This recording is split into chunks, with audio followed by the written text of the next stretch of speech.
আমি চোদন শাস্ত্রী, সব সমস্যার সমাধান করি। সাধু বাবা, আমি অনেক বড় প্রবলেম আছে, আমাকে একটু বাঁচান সাধু বাবা। বল বর্ষ, তোর কি সমস্যা? সাধু বাবা, আমার 2 বছর ধরে কোনো বাচ্চা হচ্ছে না, আমার সমস্যা একটু সমাধান করে দিন। এই সমস্যা? হেহ, তুই 1 মিনিট দাঁড়া, আমার মন্ত্র বলে তোর সমস্যার সমাধান করে দেব।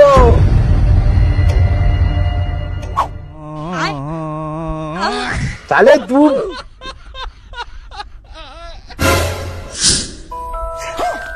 আরে ভাই, আমাকে প্রেগনেন্ট করতে বলিনি, আমার বউকে করতে বলেছিলাম।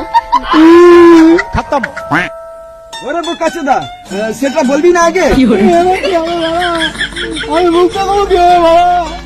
এবার কিছুই হবে না, 10 মাস 10 দিন ওয়েট করতে হবে।